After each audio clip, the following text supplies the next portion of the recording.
Hello and welcome back. Yes, we've got some trains running at Diblington Vale, major improvements, and it's nice to finally have at least one loop of track working. Still got the other one to work on, but we have trains. Hurrah! So in this video, as well as that, I'm going to show you the techniques I used when soldering the droppers to the track, and also a technique I discovered while I was actually physically laying track. Hopefully you'll find that interesting. So without further ado, on with the video.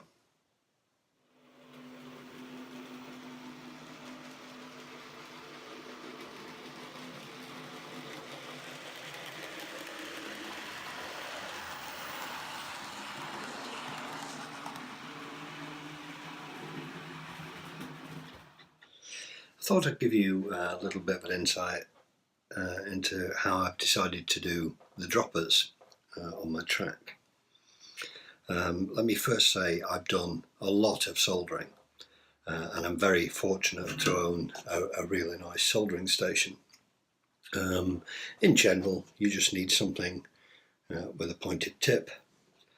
If you can possibly do it, a silicone lead. It makes life so much easier when the lead isn't fighting you all the time. Antex makes some nice little straightforward irons without using a soldering station. As I say, I'm fortunate enough to own one.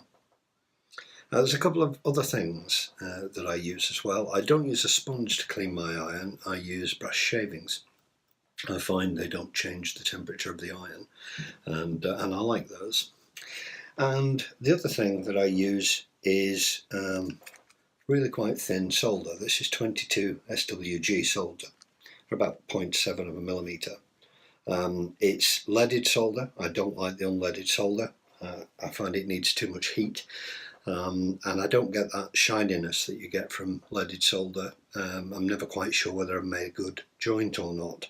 This is solder with a flux core, which means I don't need to use additional flux either.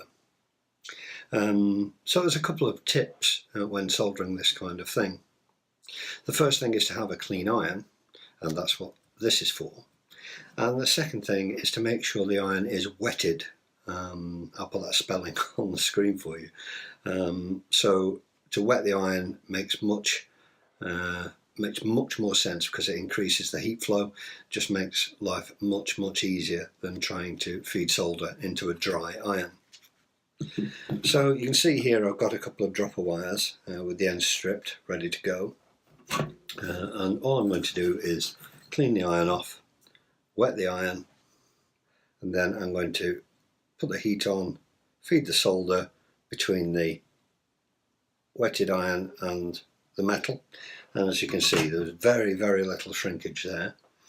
And these are now soldered and tinned, ready to go on the track. The next trick is just to bend them. I'm going to just get those over, make sure they're square and at right angles. And then I'm going to cut off the excess.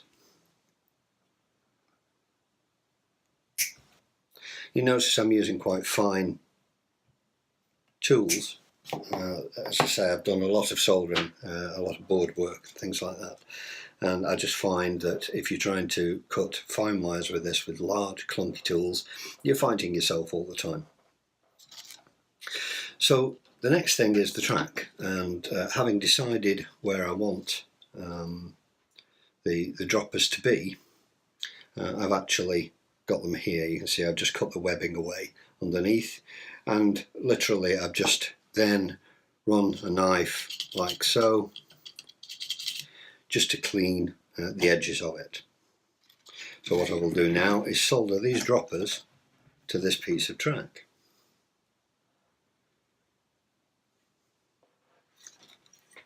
First, I need to just tin the track.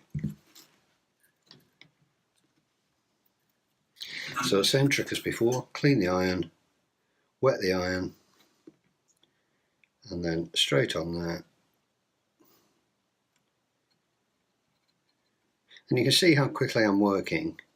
The iron's nice and hot, and they're nice and shiny now, ready to take the droppers.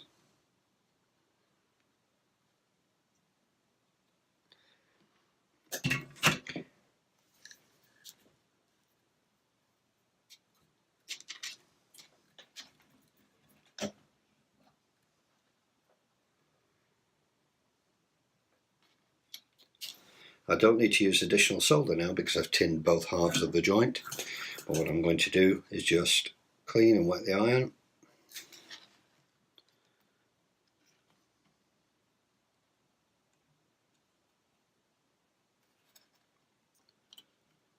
That's soldered.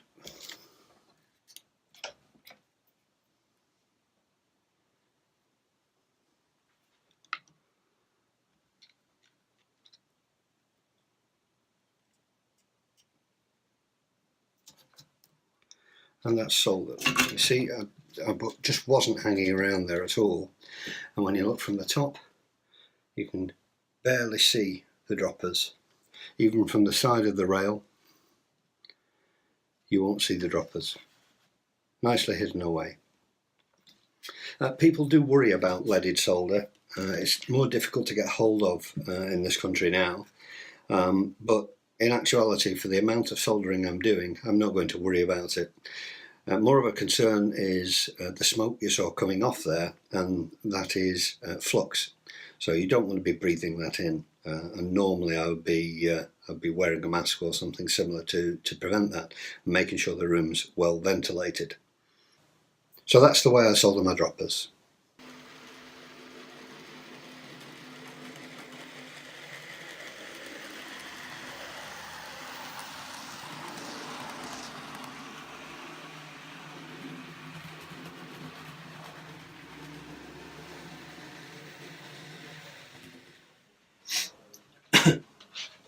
Okay, so getting back to the track. Hopefully you'll be able to see this.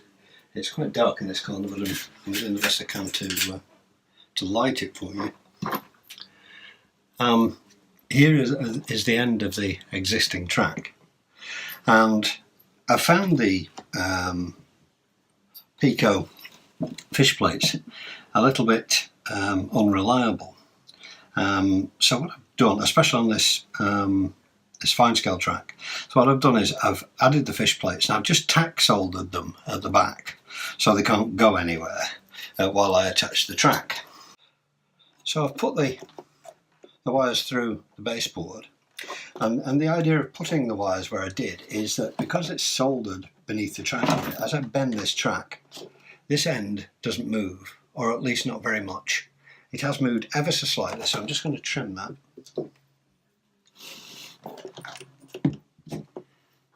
Only needs a midget.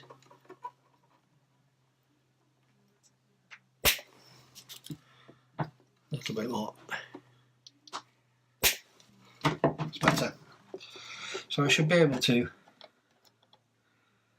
attach this now to the fish plates.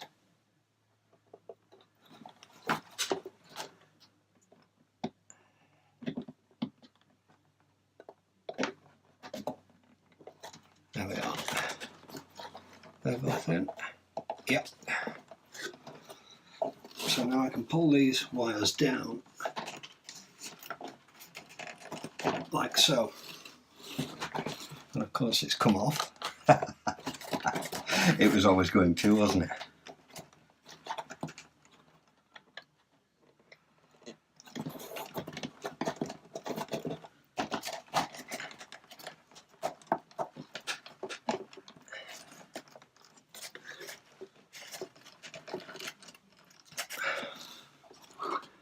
So that now can easily go on there.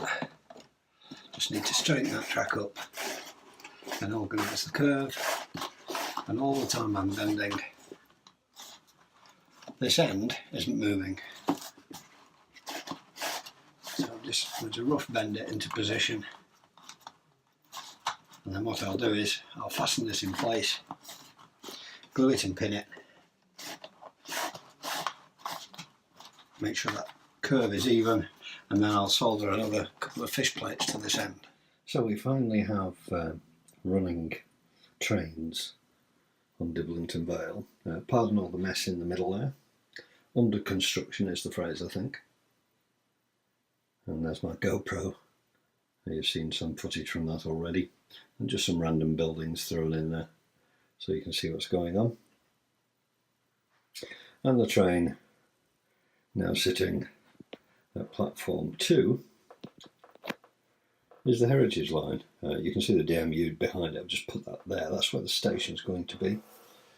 And I've got my NCE here. And I was worried about how well this little Ginty would get up this 4% incline, and with 2 carriages on, it's absolutely fine. Put 3 on, it starts to wheel spin a little bit, so that's no big deal. It's not a big layout. So you can see it travels really quite well at scale speeds.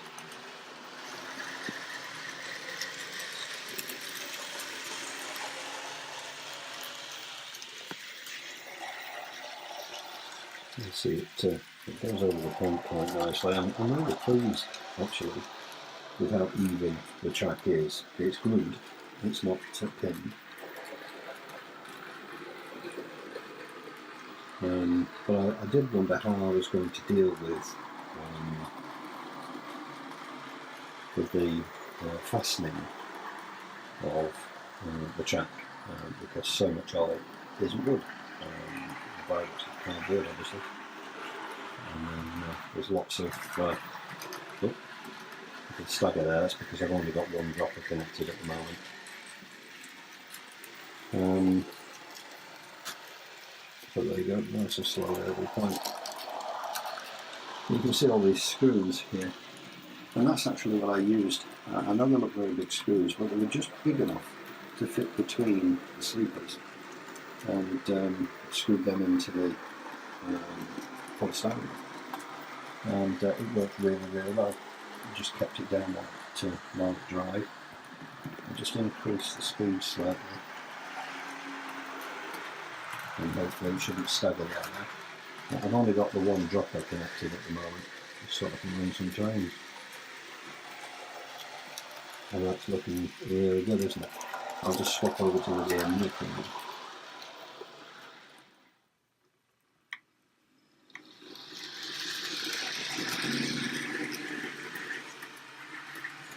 You can see the DMU has 0 problems getting up the incline.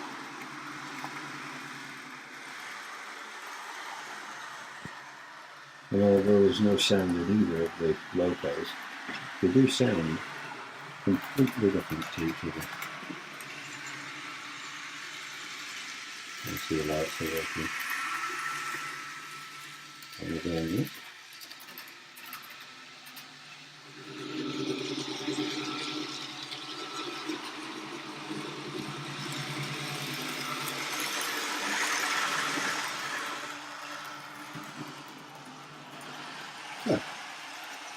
a few pictures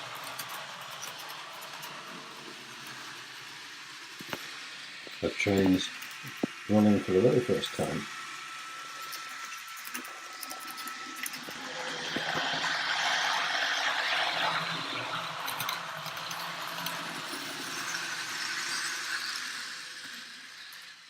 Just before I finish the video, I thought I'd comment on something that happened when I did my last video, the back scenes video. And I had a comment from Tim at the Scrapline Model Railway, and he mentioned that his ID back scenes were mirrored, and I didn't think that mine were. And then I discovered this. And it's only happened because it was right on the corner. But looky here, it just happened that right on the very corner, it's where it's mirrored, and you can quite clearly see that. So they definitely are mirrored. It hasn't really given me a problem, but isn't that funny that it's just happened right on that corner? So I hope you enjoyed the video. Hopefully I'll be able to get more regular videos out now that I've got things working a little better at Diblington Vale. I need to complete the second loop, and then I can start putting the station in and various buildings and starting to experiment with landscaping, etc. So we'll see how that goes in future videos. Until the next time then, bye for now.